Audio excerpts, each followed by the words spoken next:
नमस्कार दोस्तों, ज्योतिष का सफर में आप सभी भाई बहनों को नरेश गांधी का सादर प्रणाम। यह हमारा 340वां एपिसोड है जिसका नाम है धन संपत्ति और जायदाद के योग। दोस्तों, जब भी कोई जीवात्मा इस धरती पर जन्म लेता है वह अपने साथ कुछ भी नहीं लाता, यहाँ तक कि वह अपने कपड़े भी नहीं लाता। उसे जो भी हासिल करना है वह इसी दुनिया से हासिल करता है। धन दौलत जायदाद, सोने के जेवरात, जमीन जागीर, मोटर बंगला, नाम इज्जत शोहरत, यह सब कुछ उसे इसी दुनिया से मिलता है। कुछ लोगों को इस दुनिया में अपने परिवार से ढेर सारी धन संपत्ति विरासत में मिलती है। ऐसे लोगों को बिना कुछ किए ही सब कुछ मिल जाता है। आज सड़कों पर जो ट्रैफिक हमें दिखाई देता है वह यही कहता है कि यह दौड़ धन के पीछे की दौड़ है। कोई बाइक पर भाग रहा है तो कोई मोटर में बैठकर भाग रहा है, कोई रिक्शा में तो कोई टैक्सी में बैठकर धन कमाने के लिए दौड़ रहा है। ये कभी न खत्म होने वाली अंधी दौड़ है। कोई कितनी भी दौड़ लगा ले, मिलेगा उसे ही जिसके नसीब में होगा। इसीलिए कुंडली में 9वां स्थान भाग्य का होता है और बिना भाग्य के इंसान को कुछ भी नहीं मिलता। हम कितनी भी भाग दौड़ कर ले कुछ नहीं होगा। आज इस एपिसोड में हम धन संपत्ति के योग जानेंगे। आइए कुंडली के माध्यम से इसे समझते हैं। हम यहाँ जो योग बताएंगे वह सभी कुंडली पर लागू होंगे। आपको सिर्फ स्थान के मालिकों को याद रखना है। उदाहरण कुंडली हम सिंह लग्न की यहाँ प्रस्तुत कर रहे हैं। पराक्रमेश और सप्तमेश, जैसे पराक्रमेश होगा शुक्र और सप्तमेश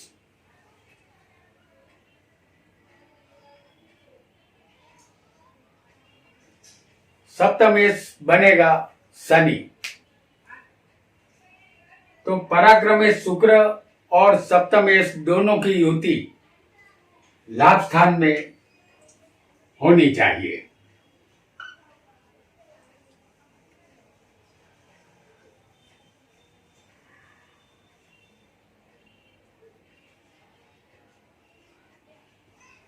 पराक्रमेश और सप्तमेश की युति लाभ स्थान में यहां हमने दिखाई है। आपकी कुंडली में ये युति के ग्रह कोई और भी बन सकते हैं, आपका लग्न कोई और भी हो सकता है। यहां हमने सिंह लग्न की इस कुंडली में पराक्रमेश और सप्तमेश शुक्र शनि की युति आपको दिखाई है लाभ स्थान में। ऐसी युति जातक को अति धनवान बनाती है। जातक अपने व्यवसाय में विपुल धन कमाता है क्योंकि 7वां स्थान व्यापार का है और तीसरा स्थान पराक्रम, हिम्मत, मेहनत और साहस का है। जातक व्यापार का पराक्रम करके यहाँ धनवान बनता है। आइए एक और योग को भी यहाँ हम समझेंगे।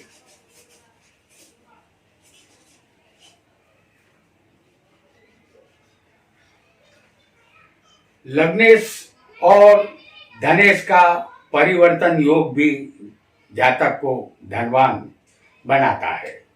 फिर एक बार हम आपके सामने सिंह लग्न की कुंडली लाएंगे। तो यहाँ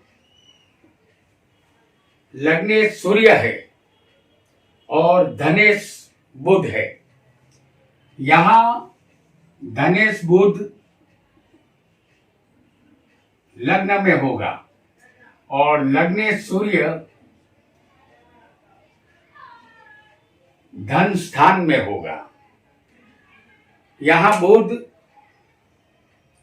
लग्न में है, जो धनेश है और लग्नेश सूर्य धन में है, दोनों के बीच में परिवर्तन योग बना है। ऐसा योग जातक को आसानी से रुपया देता है, धन आता ही रहता है, धन की कमी कभी नहीं रहती। इसका कारण यह है कि लग्न हमारा शरीर है जिसे धन की जरूरत रहती है, जबकि धनेश धन का दाता है। रुपया जातक को यहाँ जीवन भर आसानी से मिलता रहता है, ऐसा हमें समझना है। ये धनेश और लग्नेश का परिवर्तन योग यहाँ पर हमने दिखाया है। आपकी कुंडली में कोई भी लग्न हो और धनेश और लग्नेश का परिवर्तन होगा, तब भी फल यही मिलेगा। अब जानेंगे एक और योग को, जिसके चौथे स्थान में सूर्य, चंद्र, गुरु और शुक्र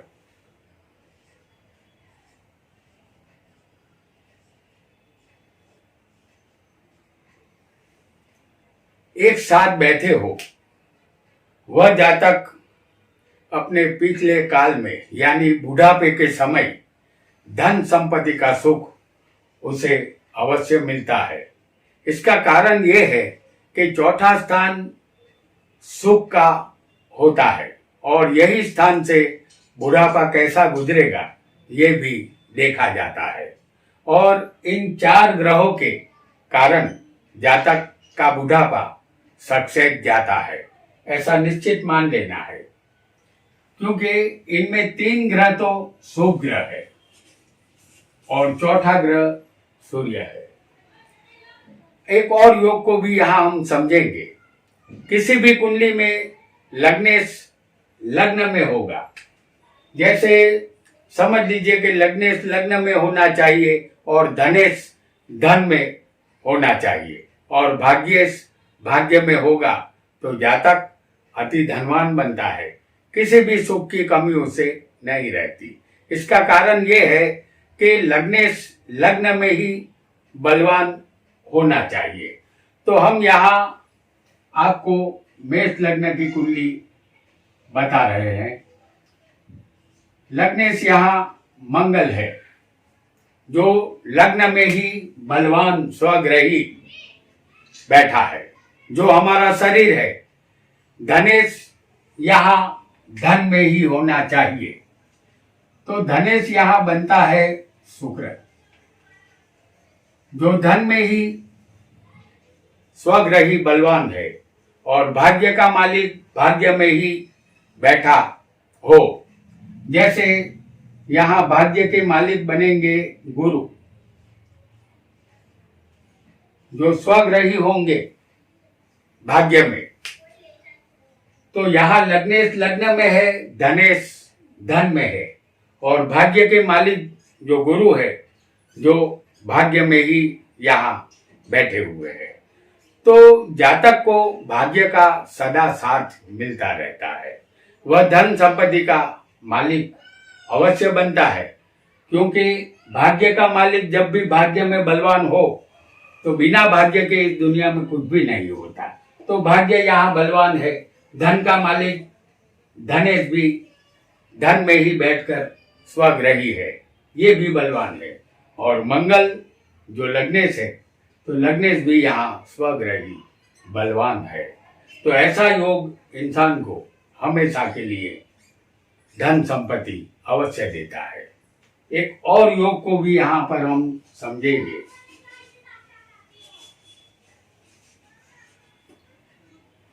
शुक्र मीन राशि का उच्च का 12वें होना चाहिए।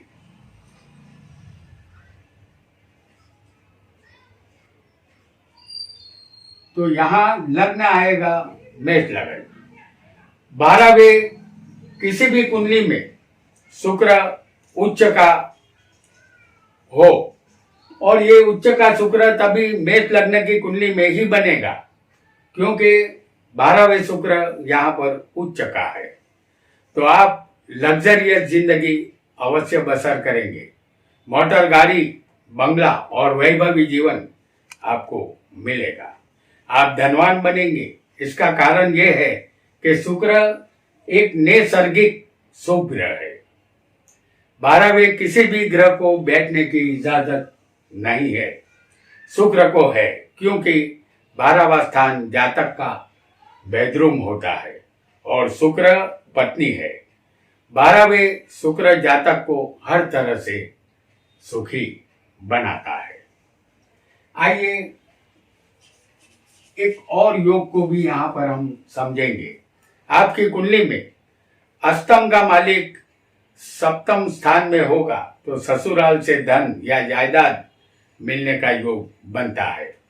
हम यहाँ से लग्न की कुंडली प्रस्तुत कर रहे हैं। इस कुंडली में अष्टमेश बनेगा गुरु, क्योंकि अष्टम स्थान में यहाँ गुरु की राशि आएगी, तो अष्टमेश यहाँ गुरु है जो सप्तम में होगा। तो सप्तम में कुंभ राशि आएगी। आपकी कुंडली में कोई भी अष्टमेश बन सकता है, लेकिन उसका सप्तम में होना बहुत जरूरी है, क्योंकि अष्टम स्थान पत्नी के धन का है और पत्नी के धन का मालिक जब पति के स्थान में आएगा तो पति को ससुराल से या पत्नी से धन संपत्ति का लाभ यहाँ अवश्य मिलता है। आइए एक और योग को भी यहाँ पर हम समझेंगे। अष्टम स्थान में गुरु या शुक्र स्वग्रही या उच्च के होंगे तो ससुराल से लाभ मिलेगा। कोई व्यक्ति विल या दस्तावेज में आपके नाम मिल्कियत छोड़ जाता है या जमीन के अंदर गड़ा खजाना भी आपको मिल सकता है। इसका कारण यह है कि 8वां स्थान पत्नी के धन का है। तो यहाँ हम आपको दिखा रहे हैं गुरु और शुक्र को, क्योंकि शुक्र इस स्थान में उच्च का बनता है और गुरु यहाँ पर स्वग्रही बनता है। यहाँ फिर एक बार से लग्न की कुंडली हम प्रस्तुत कर रहे हैं। तो 8वां स्थान पत्नी के धन का है। यह एक गुप्त स्थान माना जाता है, इसीलिए गड़ा हुआ धन भी यहाँ से मिल सकता है और यह धन इस स्थान में गुरु और शुक्र बलवान होने पर ही मिलता है। से लग्न की इस कुंडली में गुरु स्वग्रही है और शुक्र उच्च का है, तो ऐसा योग बनने पर जातक को यहाँ धन अवश्य मिलता है। लेकिन यहाँ एक खतरा भी पैदा होता है कि गुरु शुक्र यदि 8वें होते हैं तो यहाँ पर मिसकैरेज की संभावना इस जातक की पत्नी को अवश्य रहेगी। ये बात आपको हमेशा याद रखनी है। आइए एक और योग को भी यहाँ पर हम जानेंगे। अष्टम का मालिक धन स्थान में होगा तो जातक को बिन वारसी मिल्कियत या जायदाद मिलती है या गुप्त धन प्राप्त होता है। साथ ही लाच रिश्वत के द्वारा भी तगड़ा धन मिलता है। सही लग्न की इस कुंडली में अष्टम का मालिक बनेगा गुरु। तो सही लग्न की इस कुंडली में अष्टमेश गुरु है जो धन स्थान में होगा।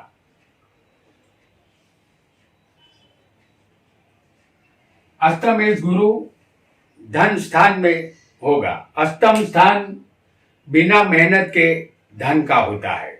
जातक अच्छा खासा धन यहाँ कमाता है, क्योंकि अस्तमेष धन में चला गया है और ये बिना मेहनत के स्थान को ये गुरु अपनी सप्तम दृष्टि से देखता भी है। ये पत्नी के धन का भी स्थान होता है, तो यहाँ उसे धन संबंधित फायदा अवश्य होता है। आइए एक और योग को भी यहाँ पर हम समझेंगे। कोई भी कुंडली हो, धनेश अष्टम स्थान में होगा।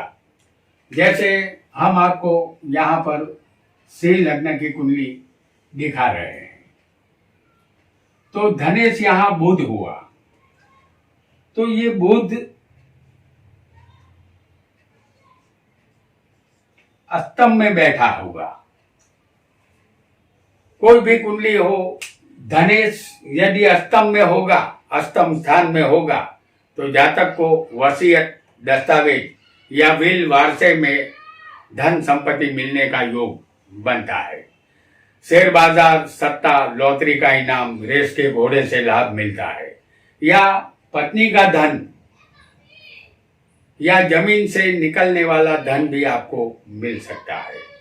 सिंह लग्न की इस कुंडली में धनेश बुध है, जो 8वें होगा। यहाँ धन का मालिक बुध बिना मेहनत के धन में आ गया है, इसलिए जातक को मेहनत नहीं करनी पड़ती और धन मिल जाता है। लेकिन अष्टम स्थान में यदि किसी को बुध होता है, तो ये जातक अपनी पत्नी से दबा दबा सा रहता है। ये बात आपको निश्चित मान लेनी है, क्योंकि ये पत्नी की हर बात मानने वाला जातक होता है। तो दोस्तों, ये थे धन संपत्ति और जायदाद के योग। जिन स्थानों में हमने आपको ग्रह दिखाए हैं, उस स्थान में कोई अन्य ग्रह आपकी कुंडली में होगा तो फल में थोड़ी कमी आएगी। इस बात का आपको ध्यान रखना है। आज इतना ही। आपका बहुत बहुत धन्यवाद।